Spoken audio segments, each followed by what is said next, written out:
Hello friends, మీ అందరికీ కూడా శుభం జరగాలని కోరుకుంటూ శ్రీ మహావిష్ణువు గరుడ వాహనుడై ముక్కోటి దేవతలతో దివి నుండి భూకి దిగి వచ్చి ఉత్తర ద్వారం గుండా మనకు దర్శన భాగ్యాన్ని కలిగించే పరమ పవిత్రమైన రోజైనటువంటి ముక్కోటి ఏకాదశి లేదా వైకుంఠ ఏకాదశి శుభాకాంక్షలతో మరో కొత్త వీడియోతో మీ ముందుకు వచ్చేసిందండి మన ఛానల్. 2025వ సంవత్సరంలో జనవరి 10 శుక్రవారం రోజు వస్తున్న ముక్కోటి ఏకాదశి రోజు ఇంట్లో సులువుగా పూజ ఎలా చేసుకోవాలి, ముఖ్యంగా ఈరోజు ఏం చేయాలి, ఏమి చేయకూడదు, ఇంకా సమర్పించవలసిన నైవేద్యము ఏమి పఠించాలి, ఉపవాస విధానము, ప్రతి ఒక్క విషయము కూడా ఈ వీడియోలో చూద్దాము ఫ్రెండ్స్. లాస్ట్ వరకు మిస్ కాకుండా చూడండి. మనకి 2025వ సంవత్సరంలో ముక్కోటి ఏకాదశి ఎప్పుడు వస్తుంది, ఏకాదశి ద్వాదశి గడియలు, ప్రతి ఒక్క విషయం కూడా క్లియర్గా నేను అప్లోడ్ చేసిన వీడియో ఉంది ఫ్రెండ్స్. అది అంతా కూడా డిస్క్రిప్షన్ అండ్ స్క్రీన్స్లో ఇస్తాను, మీకు ఇంట్రెస్ట్ ఉంటే విజిట్ చేయండి. అయితే ఈరోజు స్వామివారిని ఉత్తర ద్వారం గుండా వెళ్ళి దర్శించుకుంటారో వారికి వైకుంఠ ప్రాప్తి కలుగుతుందని, అనంతమైన పుణ్యం లభిస్తుందని, జన్మజన్మల పాపాలు నశించి పుణ్యలోక ప్రాప్తి కలుగుతుందని, అఖండ ఐశ్వర్యం ప్రాప్తిస్తుందని మన పురాణాలు చెబుతున్నాయి. ఈరోజు ముఖ్యంగా మనము చేయవలసింది ఇంట్లో దీపం పెట్టుకొని స్వామివారిని పూజించుకోవడము, ఆలయంకి వెళ్ళి ఉత్తర ద్వార దర్శనం చేసుకోవడము, ఉపవాసం ఉండడం. ఒక ఏకాదశి ఉపవాసం ఉంటే మనము ముక్కోటి ఏకాదశులు చేసిన పుణ్యం లభిస్తుంది. అందుకే ఈరోజు స్వామివారిని పూజించుకొని ఉపవాసం ఉంటే ఐశ్వర్యాలు వైకుంఠ ప్రాప్తి కలిగి పుణ్యం లభిస్తుంది. ఇంట్లో సులువుగా పూజ ఎలా చేసుకోవాలో చూద్దాము ఫ్రెండ్స్. చక్కగా ఈరోజు మనము ముందే నిద్ర లెగవాలండి. అంటే సూర్యోదయానికి మునిపే ఈరోజు ఇంట్లో పూజ చేసుకొని, అందులో ధనుర్మాసం కూడా కదండి, ధనుర్మాసంలో ఒక్కరోజైనా సరే మనము సూర్యోదయానికి మునిపే తెల్లవారుజామునే లేచి ఆ సమయంలో చేస్తే, అందులో ఈ ముక్కోటి ఏకాదశి రోజు చేస్తే మనకి ధనుర్మాసం మొత్తం చేసిన పుణ్య ఫలితం కూడా దక్కుతుంది ఫ్రెండ్స్. ఇంత విశేషమైన రోజు ఇంట్లో సులువుగా పూజ ఎలా చేసుకోవాలో చూద్దాము ఫ్రెండ్స్.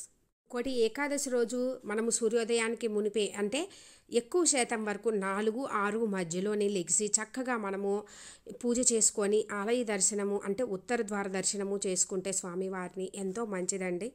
కుదరని వారు మాత్రమే వాళ్ళ ఇంట్లో పరిస్థితులను, ఆరోగ్య పరిస్థితులు, ఉద్యోగాల రీత్యా కుదరని వాళ్ళు మిగిలిన టైంలో చేసుకుంటారు.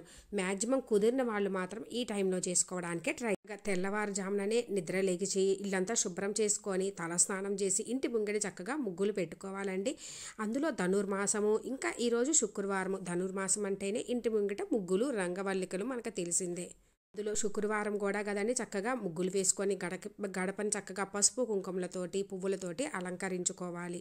శుక్రవారంతో కూడా కలిసి వస్తుంది. ఇంటి ముంగటి ఇలా కలకల్లాడుతూ ఉంటే స్వామి అమ్మవార్లు ఇరువురు మన ఇంటికి రాకుండా ఉంటారా చెప్పండి.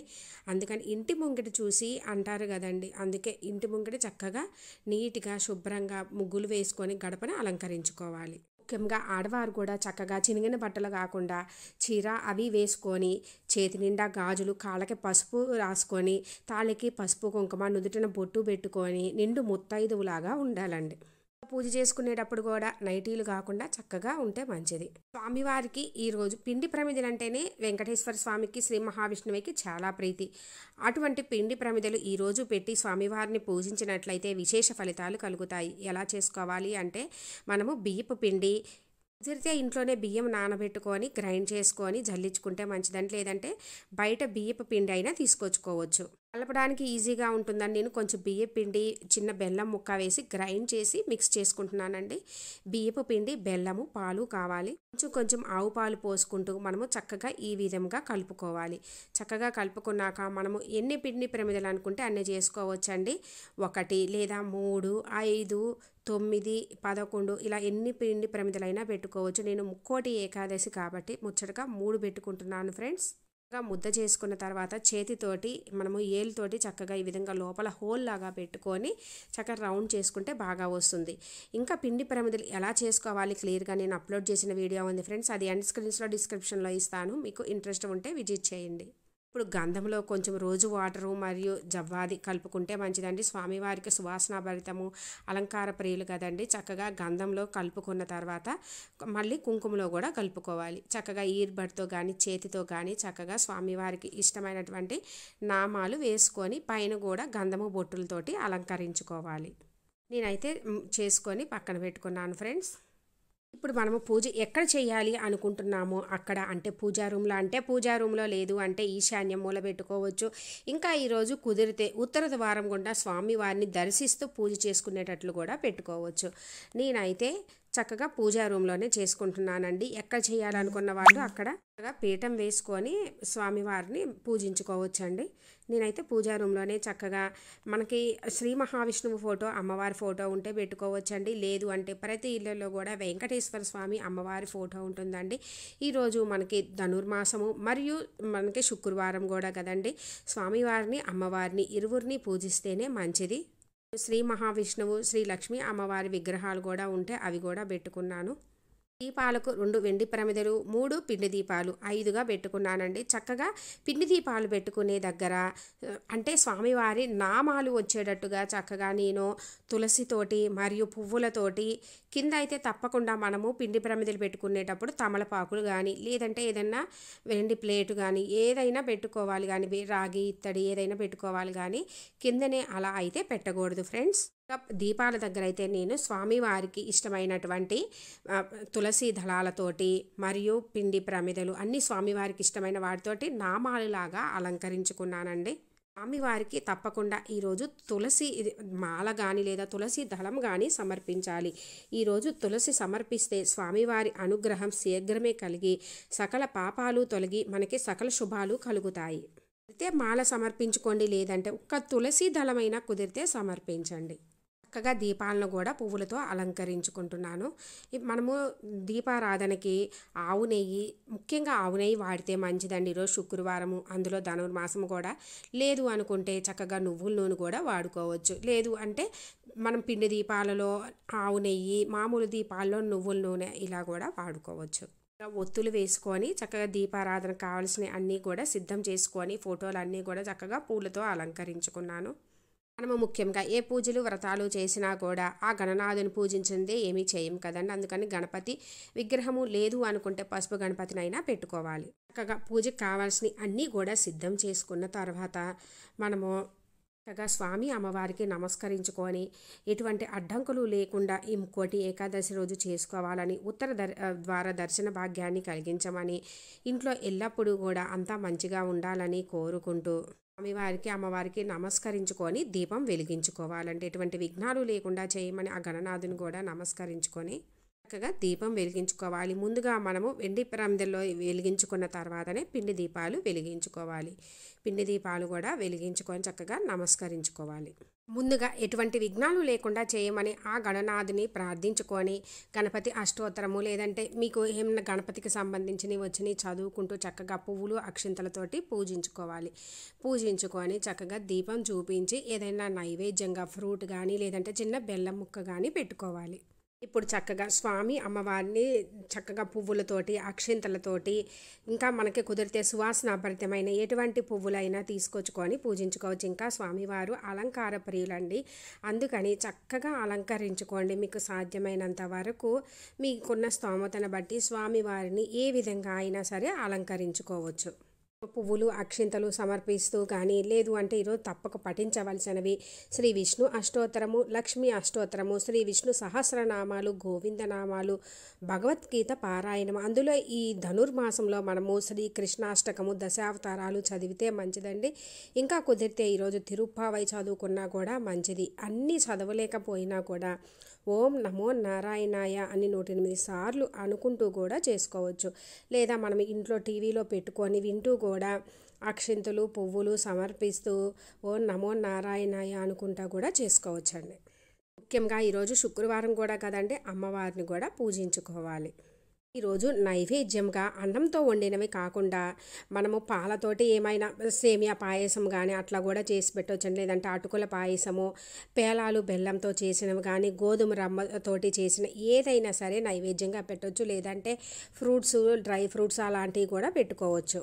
ముఖ్యంగా మనకి ఏకాదశి అంటేనే ఉపవాసం. ఈ ముక్కోటి ఏకాదశి రోజు గనక మనము ఉపవాసం ఉండి గోవింద నామస్మరణ చేస్తే సకల శుభాలు కలుగుతాయి. అసలు ఉపవాస విధానం ఎలా అంటే, ఉపవాసం అంటే దేవునికి దగ్గరగా ఉండడం అనండి. ఏదో ఉపవాసం తినకుండా ఉన్నాము, ఏదో ఒకటి చూసాము అట్లా కాదండి. దేవుని నామస్మరణలో గడుపుతూ తిండి మీద ధ్యాస లేకోకుండా ఆ దేవుని మీదే ధ్యాసతో ఉండడం అని అర్థం.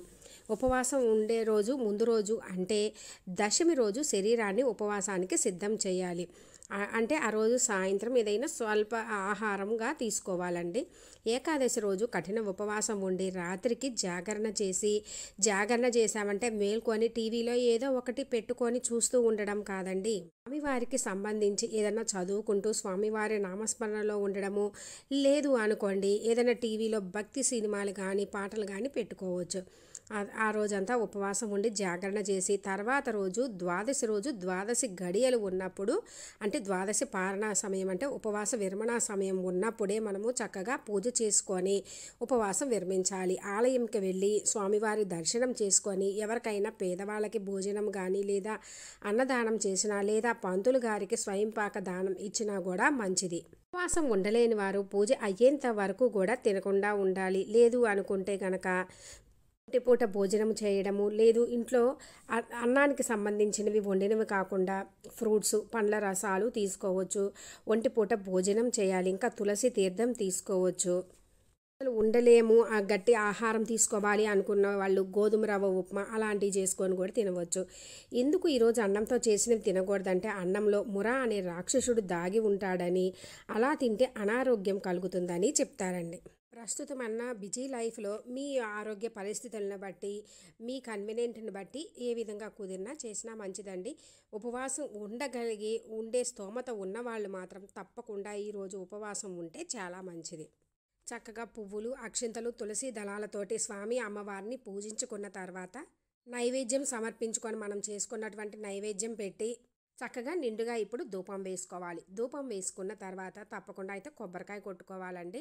మీరు ఏ నైవేద్యం పెట్టినా పెట్టకపోయినా చక్కగా తాంబూలం అవి పెట్టుకొని డ్రై ఫ్రూట్స్ పెట్టుకొని కొబ్బరికాయ కొట్టుకున్నా సరిపోతుంది. అంత పొద్దున్నే అంటే చేయలేము అనుకునేవాళ్ళు. ధూపం వేసుకున్న తర్వాత కొబ్బరికాయ కొట్టుకొని హారతి ఇచ్చుకోవాలి. హారతి ఇచ్చుకునేటప్పుడు స్వామివారికి సంబంధించిన ఏమైనా చదువుకుంటూ పెద్దగా ధ్వని వచ్చేటట్టు చదువుకుంటూ చేసుకోండి. ఏడుకొండలవాడ వెంకటరమణ గోవింద గోవింద, ఆపదముక్కులవాడ అనాథ రక్షక గోవింద గోవింద. చక్కగా హారతి ఇచ్చిన తర్వాత ఇంట్లో అందరూ మేలుకొని ఉండి స్నానాలు చేస్తే హారతి తీసుకోవాలండి.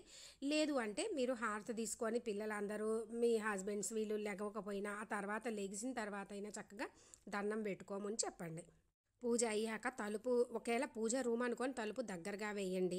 లేదు విడిగా చేసుకుంటుంటే కొంచెం పక్కకు వెళ్ళండి. ఎందుకంటే ఆ సమయంలో స్వామివారు వచ్చి మనం చేసిన పూజను స్వీకరిస్తారు అని, మనం పెట్టిన నైవేద్యాలను స్వీకరిస్తారు అని చెబుతారండి. అందుకోసము చక్కగా ఇంట్లో పూజ అయిన తర్వాత తప్పకుండా ఇంట్లో తులసి కోట ఉంటే తులసి అమ్మవారి దగ్గర కూడా దీపం పెట్టుకొని పూజించుకోవాలి. ఇప్పుడు మనము చక్కగా సూర్యోదయానికి మునిపే చక్కగా పూజ అంతా చేసుకుంటాము. కుదరని వాళ్ళు ఆ తర్వాత వీళ్ళని బట్టి చేసుకుంటారు. ఇప్పుడు చక్కగా ఆలయానికి వెళ్ళి ఆలయంలో స్వామివారి ఉత్తర ద్వార దర్శనం చేసుకోవాలి.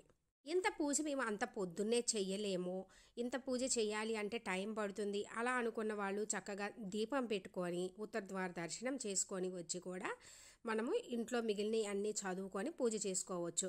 కానీ తప్పకుండా అయితే ఇంట్లో దీపం పెట్టుకున్న తర్వాతనే మనము ఆలయానికి వెళ్ళాలి.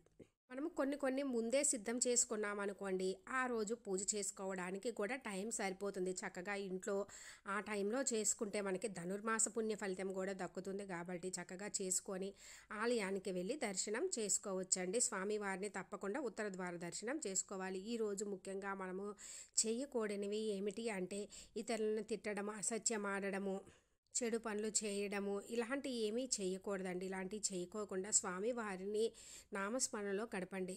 స్వామివారి ఓం నమో నారాయణ అని కానీ గోవింద గోవింద అనుకుంటూ చక్కగా స్వామివారిని తలుచుకుంటూ ఉండండి. తెలిసింది కదా ఫ్రెండ్స్, పరమ పవిత్రమైనటువంటి ముక్కోటి ఏకాదశి రోజు పూజ ఎలా చేసుకోవాలి అని. మీకు ఇంకా ఏమైనా డౌట్స్ ఉంటే కామెంట్ సెక్షన్లో అడగండి ఫ్రెండ్స్, రిప్లై ఇస్తాను.